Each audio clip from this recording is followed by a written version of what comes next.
Welcome to शिक्षा ज़िंदगी। मैं शिक्षा ज़िंदगी में आप सभी को फिर से स्वागत करता हूं। आज हम देखेंगे कि कल पहला चैप्टर संसाधन एवं विकास पढ़ रहे थे, उसका कुछ दूर तक पार्ट्स हम लोग कंप्लीट किए थे। आज वहां से आगे बढ़ेंगे। वहां से आगे तो बहुत सारे टॉपिक हैं, लेकिन वे सभी टॉपिक्स आप लोगों का सिलेबस से हटा दिया जा चुका है। कल ही हम बता चुके थे कि हमारी टीम या हम उसी टॉपिक्स का बात करेंगे जो टॉपिक्स आप लोगों को पढ़ना है, जो आप लोगों के लिए इम्पोर्टेंट है, क्योंकि समय बहुत कम है। ठीक है, तो इस समय ज़्यादा ना गंवाते हुए हम स्टार्ट करेंगे। आज मृदा संसाधन।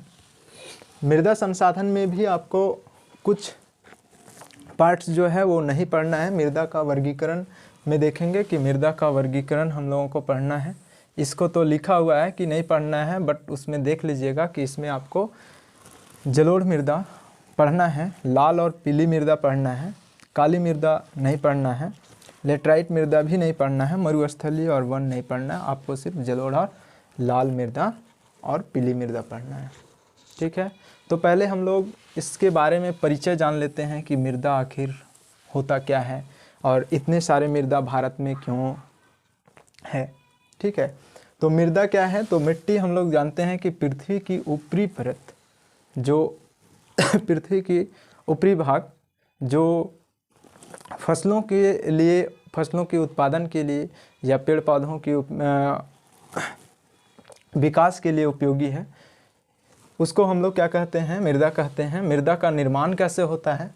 तो देखेंगे कि मिट्टी का जो निर्माण है वो सैलों के टूटने से होती है। अब ये सैलों का टूटने का काम क्या होता है? तो दो होते हैं। एक आप लोग पढ़े होंगे, अपरदन और अपक्षय। अपक्षय और अपरदन के बारे में पढ़े होंगे। अपरदन क्या होता है कि जब किसी कारणवश मिट्टी का कटाव होना और कटाव के साथ साथ बहाव होना ही क्या कहलाता है? अपरदन कहलाता है। ठीक है, अपक्षय जो है वो क्या होता है? अपक्षय का मतलब है कि चट्टानों को अपने ही स्थान पर टूट फूट कर नष्ट होना, और ये दोनों प्रक्रियाओं से क्या होते हैं? जो चट्टान हैं वो टूटते हैं और छोटे छोटे कण में विभाजित होते हैं, और यही छोटे छोटे कण जो हैं वो क्या बन जाते हैं फ्रेंड्स? मृदा बन जाते हैं। और ये मृदा जो है वो हमारे लिए उपयोगी होता है। हम इसको क्या करते हैं?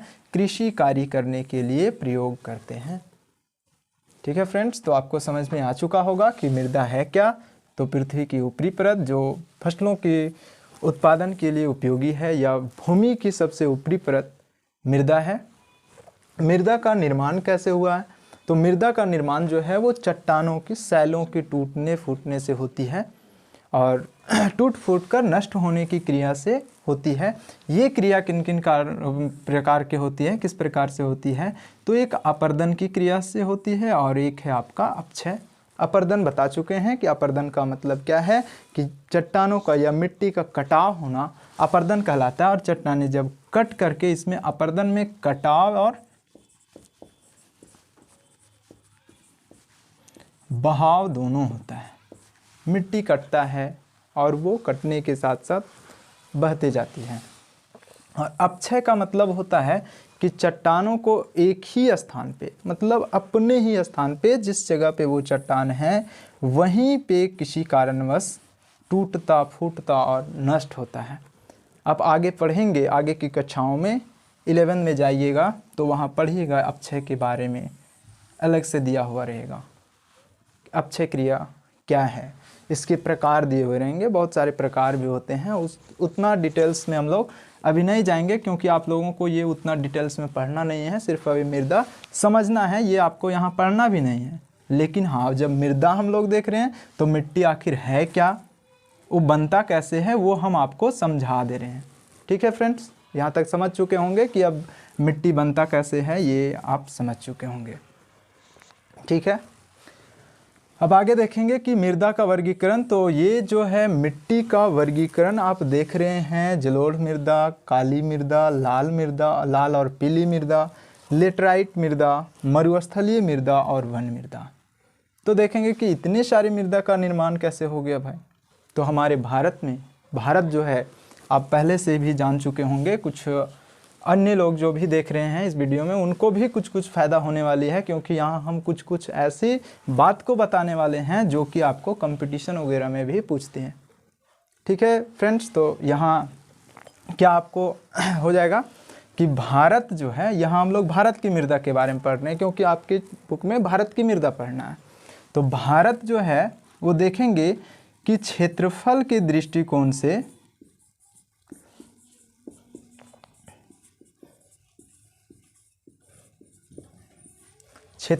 दृष्टिकोण से भारत जो है वो विश्व का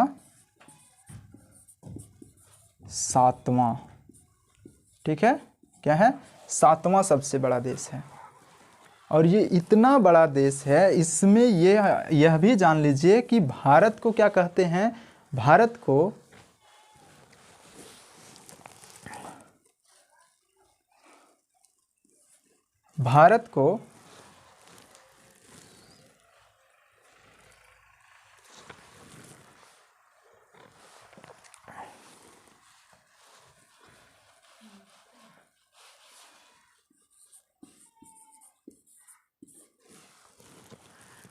भारत जो है विश्व का 7वां सबसे बड़ा देश है। ठीक है, अब ये विश्व का 7वां किसके आधार पर, तो लिख दिए हैं क्षेत्रफल के दृष्टिकोण से ये जो है वो विश्व का 7वां सबसे बड़ा देश है। ठीक है, इतना बड़ा, सिर्फ इसका क्षेत्रफल ही नहीं बल्कि भारत को अच्छा से देखेंगे तो अभी हम मैप बना देते हैं, थोड़ा सा समझेंगे उसके बाद फिर इधर आएंगे।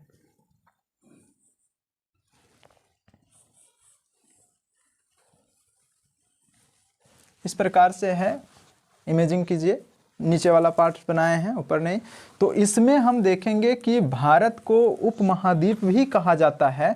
उपमहाद्वीप यानी कि उपमहादेश क्यों कहा जाता है, क्योंकि भारत में हम लोग देखेंगे कि एक महादेश में जितनी भी स्थितियां पाई जाती है सारी स्थिति हमारे भारत के पास भी उपलब्ध है, इसलिए भारत को भी क्या कहा जाता है, उपमहाद्वीप कहा जाता है। अब ये सारी स्थिति में देखेंगे विषम जलवायु अलग अलग पाए जाते हैं। फिर हम लोग देखेंगे इसमें ऊंचावच अलग है, धरातलीय स्वरूप अलग है। ये सारे चीज़ों में भिन्नता होने के कारण जो मृदा का रंग है, रूप है, वो क्या हो चुके हैं, अलग अलग हो चुके हैं। ठीक है, जिसके कारण ही भारत में इतने विषम या अलग अलग प्रकार की मृदा पाई जाती है। ठीक है फ्रेंड्स, तो आप समझ चुके होंगे कि भारत में आखिर इतना ये सारे अलग अलग प्रकार की मृदा क्यों पाए जाते हैं। ठीक है फ्रेंड्स, आगे अब देखते हैं, क्योंकि ये सारे चीज़ आपके सिर्फ समझने के लिए था, ये अभी समझ जाइए। तो अब आपको कहीं भी देख लीजिएगा कंपटीशन वगैरह में पूछता है कि भारत क्षेत्रफल के दृष्टिकोण से विश्व का कौन सा स्थान रखता है, तो फ्रेंड्स 7वां स्थान रखता है। ठीक है, जनसंख्या के दृष्टिकोण से देखेंगे तो ये दूसरा सबसे बड़ा देश है।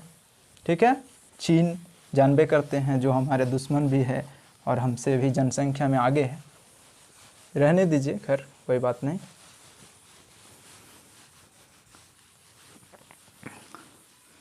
चलिए देखते हैं कि जलोढ़ मृदा क्या होता है, इसके बारे में देखेंगे। जलोढ़, यहाँ आपको इस शब्द में ही इस मृदा का जो है वो रूप आपको पता चल चुका है। जलोढ़ मतलब यहाँ दिया हुआ है जल। ठीक है दोस्त, जल। ठीक है, जल जो है, जल मतलब जलोढ़ है, तो जलोढ़ का मतलब है कि जल के बहाव के द्वारा। ठीक है, जल मतलब पानी, जानते हैं हम लोग, वर्षा होती है, भारत में बहुत सारी नदियां हैं, वे नदियां क्या करती है, अपने बहाव के साथ साथ, आप पहले भी जान चुके हैं, अपने आसपास भी देखते होंगे, छोटे छोटे सरिताएं बहती है, छोटी छोटी नदियां बहती है, छोटे छोटे नाले बहते हैं। तो वो पानी क्या करती है, अपने बहाव के साथ मिट्टी को काट करके, चट्टानों को काट काट करके और प्रवाहित करते हुए आगे ले जाती है। जस्ट यही बताए थे क्या है, अपर्दन है। और ये अपर्दित करते हुए पहला क्रिया किया अपर्दन। दूसरा करता है क्या कि इसकी जो बहाव जिस समय कम होता है या नदी जहाँ पे मुड़ती है वहाँ ये क्या करती है, ये सारी अवसादों को निक्षेपित करती है। क्या करती है, निक्षेपण का कार्य करती है, मतलब जमा करती है।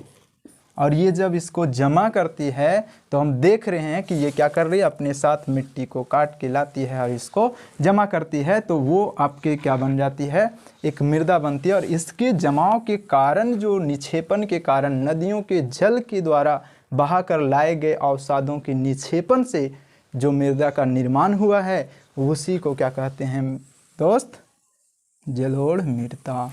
आप समझ चुके होंगे कि जलोढ़ मृदा आखिर है क्या। ठीक है, कि जल के बहाव के कारण अपर्दित पदार्थों को या उनके साथ बहाकर लाए गए अपशिष्ट पदार्थों को या मिट्टी के कणों को जो जमा करती है और उसके जमाव से जो मृदा का निर्माण होती है उसको क्या कहते हैं, जलोढ़ मृदा। अब इसके देखते हैं कुछ गुण। ठीक है, जलोढ़ मृदा आपको समझ में आ चुका है कि जलोढ़ मृदा क्या है, इसके गुण के बारे में देखते हैं। आखिर ये जलोढ़ मृदा है तो इसकी कुछ तो गुण होगी।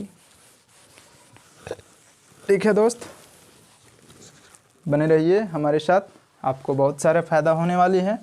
आगे आप पढ़िएगा तो आपको बहुत सारे ये सारे टॉपिक्स पढ़ना ही होगा। चलिए, तो अभी क्या बोले थे हम कि बताएंगे इसके गुण क्या हैं। तो पहला तो देखेंगे इसकी विशेषता में। यहाँ क्वेश्चन आपके पास पूछती है कि जलोढ़ मृदा या भारत की, अब ये मृदा भारत में मिलेंगे कहाँ।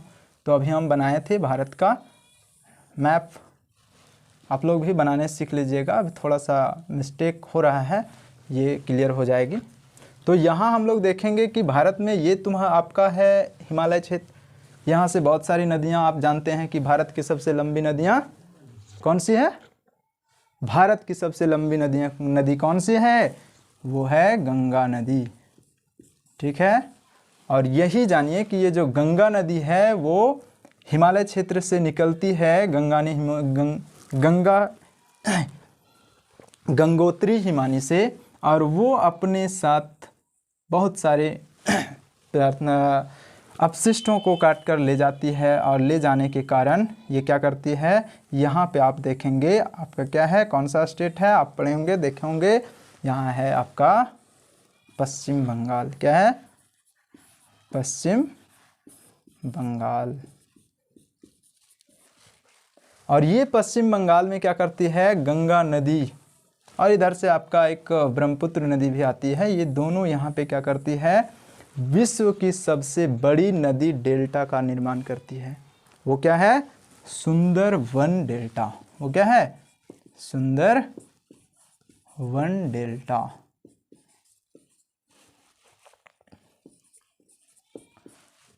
ठीक है फ्रेंड्स, याद रखिएगा, सुंदरवन डेल्टा है जो विश्व की सबसे बड़ी नदी डेल्टा है, सबसे बड़ी डेल्टा है। और ये जो डेल्टा है यहीं पे हम लोग देखेंगे कि भारत का जो पश्चिम बंगाल वाला क्षेत्र है वहाँ पे क्या मिलती है, जलोढ़ मृदा अधिक मिलती है। इसके साथ साथ यहाँ हम लोग देखेंगे कि आंध्र प्रदेश के पास कृष्णा गोदावरी डेल्टा जो है उसमें भी आपको डेल्टाई मृदा मिल जाती है। ठीक है दोस्त। हाँ, तो पहला इसकी विशेषता क्या हो गया कि ये जो मृदा होती है नदियों के द्वारा बहा कर लाए गए अपशिष्टों से बनती है। दूसरा इसकी विशेषता क्या है कि ये जो नदी अपने साथ प्रवाहित होकर अपने मलबे लाती है, मिट्टी को काट कर आगे लाती है, वो जो मिट्टी होते हैं वो आपस में टूटते फूटते रहते हैं और इसका जो कण है वो अधिक महीन होते हैं। तो इसका दूसरा विशेषता क्या होगा कि जलोढ़ मृदा का कण जो है वो महीन होते हैं। तीसरी विशेषता देखेंगे क्या है, तीन विशेषता कम से कम एग्जाम में पूछती है, तो तीन विशेषता आपको तो याद रखना पड़ेगा, याद रखने की कोई ज़रूरत नहीं है। देख रहे हैं कि जलोढ़ मृदा बनती किससे है, नदी के प्रवाह से। तो नदी के द्वारा कह सकते हैं कि मृदा का पहला गुण है कि ये जो है मिट्टी के नदी के द्वारा बहा कर लाई गई अवसादों से बनती है। दूसरा है कि इस मृदा का जो है वो क्या है, इस मृदा का जो कण होते हैं वो बहुत छोटे छोटे होते हैं। एक और सबसे बड़ी विशेषता इस मिट्टी का है कि यह सबसे अधिक उपजाऊ मिट्टी होती है। क्या होती है? उपजाऊ मिट्टी होती है। ठीक है दोस्त, यह सबसे बड़ी अधिक उपजाऊ मिट्टी होती है, ये भी याद रखिएगा।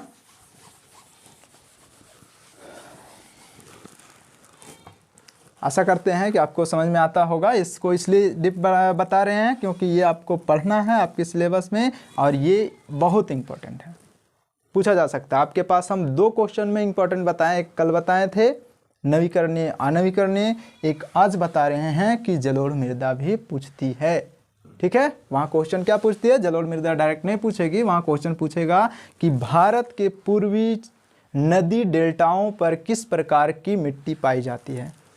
एक बात है कि इसको डेल्टा क्यों बोलते हैं? डेल्टा इसलिए बोलते हैं क्योंकि ये नदियों के द्वारा बहाकर लाई गई रहती है और ये मुहाने पे बनती है, जिसके कारण इसकी आकृति आप जानते होंगे ये जो है वो डेल्टा की जैसी होती है, इसलिए इसको क्या बोलते हैं?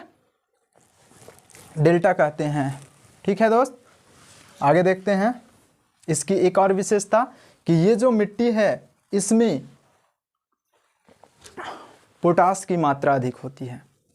ठीक है, इसमें पोटास की मात्रा अधिक होती है, जिसके कारण ये मिट्टी बहुत ज़्यादा उपजाऊ होती है। यहाँ और भी हम लोग देखेंगे कि इस मिट्टी को 2 भागों में बांटा जाता है। क्या बोल रहे हैं? इस मिट्टी को 2 भागों में बांटा जाता है दोस्त। वो 2 भाग क्या है? तो देखेंगे कि जलोढ़ मृदा की 2 भाग आपके बुक में भी है, आप वहाँ भी देख सकते हैं और यहाँ तो हम बता ही रहे हैं, जो कि आपके लिए इम्पोर्टेंट्स है। क्योंकि हम कल ही बात किए थे कि आपके साथ हम क्या करेंगे? ऑब्जेक्टिव की भी बात करेंगे, और वो ऑब्जेक्टिव के लिए ये दोनों आपका इम्पोर्टेंट्स है। वो क्या है कि इस जलोढ़ मृदा की निर्माण जो होती है उसमें देखेंगे कि नदी तो हर वर्ष प्रवाहित होती रहती है, अपने साथ हर वर्ष हर समय मिट्टी क्या करती है? काट कर लाती रहती है, जिसके कारण मिट्टी की प्रकृति उसकी क्या बोल सकते हैं, उसके निर्माण की स्थिति के आधार पर उसको 2 भागों में बांट दिया जाता है। एक को हम लोग बोलते हैं क्या? बांगर कहीं कहीं लिखा हुआ रहेगा, या तो फिर भांगर लिखा हुआ रहेगा। ठीक है, कोई बुक में बांगर लिख देता है, कहीं भांगर लिखता है, ऐसे भांगर होता है। ठीक है, भांगर मृदा। और एक होता है खादर। ठीक है, इससे आप अवगत होंगे, जानते होंगे, पढ़े हैं तो जानेंगे, नहीं पढ़े हैं तो कोई बात नहीं, अभी हम बता रहे हैं, इसको आप जानिए। ये कंपटीशन में भी पूछता है। हम लोग पिछले बार लिखे थे एग्ज़ाम नेट का, उसमें पूछा था अभी नहीं, 1-2 साल पीछे लिखे थे, तो उसमें पूछा था कि पुरानी जलोढ़ मृदा को क्या कहते हैं। ठीक है दोस्त, तो पूछता है, छोटा छोटा कंपटीशन में भी ये पूछता है, इसलिए आपका सिर्फ 10th की व्यू से नहीं बल्कि आगे आपको कंपटीशन भी लिखना है। पढ़ के करेंगे क्या? उद्देश्य तो नौकरी लेना होगा ही। अब यहाँ देखेंगे कि ये छोटे छोटे चीज़ अगर हम जानते हैं तो आगे आपके जो पढ़ाई है वो आसान होने वाली है। ठीक है दोस्त, तो यहाँ पढ़ने का 2 लाभ है आपको। एक तो आपका सिलेबस कंप्लीट हो ही रहा है, दूसरा है कि कुछ आगे के बारे में भी आपको जानकारी मिल जा रहा है कि कहाँ से क्या हमको रखना है अभी से अपने माइंड में। ठीक है दोस्त, तो एक हम बताएं कि बांगर होता है, दूसरा है क्या? खादर मृदा। बांगर मृदा, अब आप सोचते होंगे कि आखिर बांगर मृदा किसको बोलते हैं। अभी तो आप बोलें कि पूछा था क्वेश्चन, क्या पूछा था कि पुरानी जलोढ़ मृदा को क्या कहते हैं। तो वही पुरानी जलोढ़ मृदा को हम लोग क्या कहते हैं? पुरानी जलोढ़ मृदा को बांगर कहा जाता है, और नई जलोढ़ मृदा को क्या कहते हैं? समझ ही गए होंगे, पुरानी को बांगर तो नई को खादर कहते हैं। ठीक है, चलिए, ये आपके लिए भी पूछ सकता है, आपके बुक में है बांगर और खादर। ठीक है, तो आपको ऑब्जेक्टिव पूछ दे तो कोई दिक्कत नहीं, पूछे, जहाँ से पूछना है पूछे। यहाँ तक तो आपको समझ में आ चुकी होगी, आशा करते हैं। अब पूछेगा कि इसमें से सर ये तो बताएं आपकी बहुत ही उपजाऊ मिट्टी है, तो क्या ये दोनों की उपजाऊ सेम है? नहीं, इसमें आपका जो नई मिट्टी है, नई जलोढ़ मिट्टी है, उसकी उपजाऊ शक्ति अधिक होती है। क्यों अधिक होती है? क्योंकि हम जानते हैं कि ये पुराना है, यहाँ बार बार खेती करता करते होंगे। बार बार खेती करने के कारण क्या होता होगा कि यहाँ का मिट्टी का जो उपजाऊ शक्ति है वो फसल उपयोग कर रहे हैं। अब फसलें उपयोग कर रहे हैं तो क्या होगा कि कोई भी चीज़ हमारे पास है बार बार उपयोग कर रहे हैं तो वो धीरे धीरे खत्म होगा, तो इसकी उपजाऊ शक्ति कम होती है और खादर जो नई मिट्टी होती है उसकी उपजाऊ शक्ति अधिक होती है। ये भी आपको पूछा जाता है एग्जाम में, सिर्फ आपका 10th में पूछा जाए या ना पूछा जाए, लेकिन आगे के समय में हम अभी बताएं कि आगे आपका पढ़ने का उद्देश्य होगा आगे कि हम क्या करेंगे, पढ़ के नौकरी करेंगे या हम भी टीचर बनेंगे, हम भी पढ़ेंगे। तो उस समय ये सारे चीज़ों को आपको जानना है। ये सारे क्वेश्चन जो है आपके लिए यहाँ से इराइज होती है, यहाँ से जो है क्वेश्चन पूछी जाती है। तो आप बांगर और खादर मृदा के बारे में अच्छे से समझ चुके होंगे, कौन उपजाऊ है, कौन नई है, कौन पुरानी है। ठीक है फ्रेंड्स, आगे बढ़ते हैं। आगे देखते हैं काली मृदा। ये भी हमारे लिए बहुत ही इम्पोर्टेंट थी। हर बार 1 वर्ष छोड़ करके 2 वर्ष 3 वर्ष अगर हम क्वेश्चन बैंक उठा के देखें तो वो बहुत ही इम्पोर्टेंट थी काली मृदा। और सीधा क्वेश्चन वहाँ से क्या पूछता था एग्जाम में, जैक के द्वारा पूछा जाता था कि भारत के 3 ऐसे राज्यों का नाम बताइए जहाँ काली मृदा पाई जाती है। अब ये क्वेश्चन पूछता था और उसमें किस प्रकार की फसल उगाई जाती है। ठीक है, तो इसको हम सिर्फ बता देते हैं क्योंकि वो इम्पोर्टेंट है, कंपटीशन में भी वहाँ से पूछता है। काली मृदा का और किस नाम से जाना जाता है, तो काली मृदा को क्या कहते हैं, रेंगुर मृदा भी कहते हैं। ठीक है दोस्त, काली मृदा में कौन सी फसल उगाई जाती है, आप 9th क्लास में पढ़े होंगे। काली मृदा में कौन सी फसल अधिक उगाई जाती है, तो वहाँ है आपका क्या, कपास। कपास की खेती बहुत ज़्यादा की जाती है। कपास की खेती के लिए ये जो है काली मृदा फेमस है। चलिए, इसको पढ़ना नहीं है, आपके सिलेबस से इसको हटा दिया गया है, इसलिए ज़्यादा चर्चा नहीं करेंगे। अगर ज़्यादा इसके बारे में आपको जानकारी लेना होगा तो आप कमेंट्स बॉक्स में लिखिएगा कि सर हमको काली मृदा के बारे में भी बता दीजिए। ठीक है, थोड़ा सा और बचा हुआ है, 1-2 टॉपिक्स जो आपको पूछने वाला है उसी को सिर्फ बताएंगे, बाकी नहीं बताएंगे। ये लाल और पीली मृदा आपको पढ़ना है। ठीक है, तो लाल और पीली मृदा। ठीक है दोस्त, थैंक यू। आज इतना ही में हम अपना क्लास को रोकते हैं, कल फिर मिलेंगे आपके साथ। कल जो आपका लाल और पीली मृदा बच गई है जो आपके सिलेबस में है, पढ़ना है, इसको हम बताएंगे। और कल अवश्य आप कल का वीडियो देखिएगा, जो रिकॉर्डेड वीडियो आपके पास डाला जाएगा उसमें बहुत ही इम्पोर्टेंट्स आपके लिए, जो एग्ज़ाम के लिए इम्पोर्टेंट्स हैं उसको हम बताने वाले हैं। उसमें सारा इस चैप्टर का क्वेश्चन रहेगा, ऑब्जेक्टिव क्वेश्चन रहेगा और सब्जेक्टिव, दोनों प्रकार के क्वेश्चन रहेंगे जो कि आपके एग्ज़ाम के लिए इम्पोर्टेंट है। इसलिए कल का वीडियो जो आपके पास आएगा उसको देखना ना भूलिएगा। और ये जो है आज आपको जो बताया गया उसको आप क्या कीजिएगा, 1 बार नहीं 2 बार देख करके और इसको क्लियर कीजिएगा, क्योंकि ये बहुत इंपॉर्टेंट है। इतना डीप इसलिए बताएं क्योंकि ये आपके एग्ज़ाम के लिए भी पूछा जाता है। थैंक यू दोस्त। और वीडियो कैसा लगा वो आप क्या कीजिएगा, कमेंट्स करके हमें बताइएगा, हमारा उत्साह बढ़ाइएगा, ताकि हम फिर अगले बार इस प्रकार के वीडियो आपके साथ लाएंगे। Thank you.